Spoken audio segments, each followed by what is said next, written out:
et l'ouverture du Forum économique de Davos ce mardi.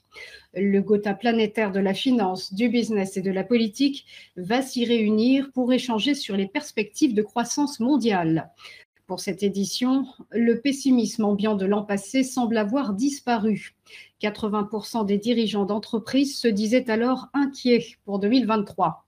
Cette année, ils sont plus partagés.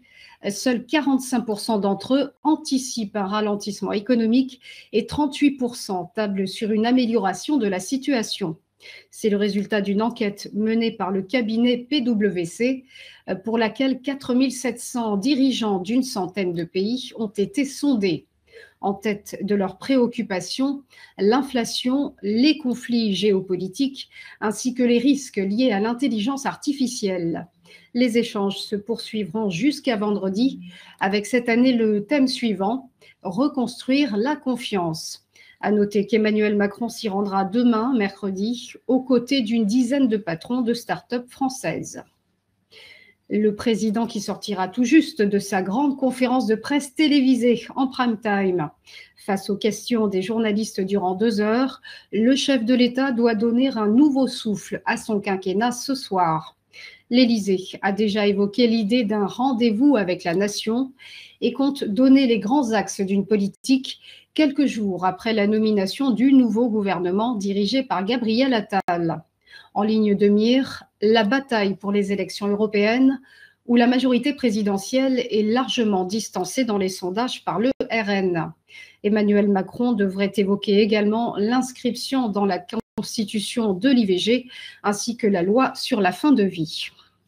On termine avec les déboires d'Atos qui poursuit sa descente aux enfers sur fond de valse de ses dirigeants.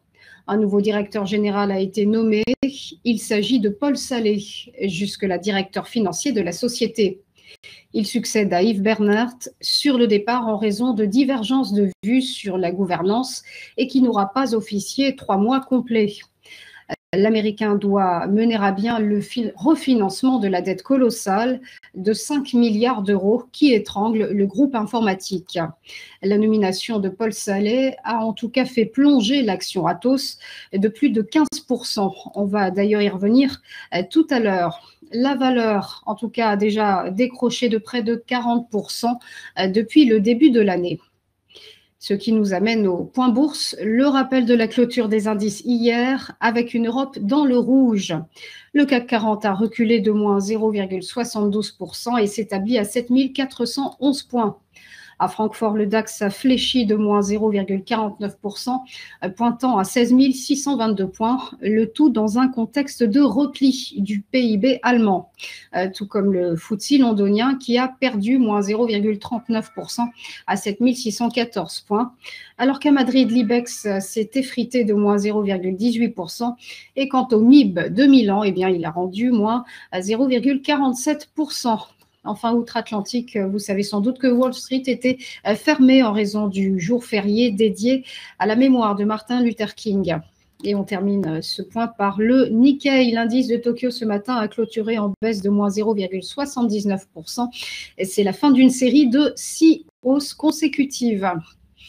Voilà pour les news. On va marquer une courte pause et on va se retrouver juste après pour ChronoCAC. À tout de suite.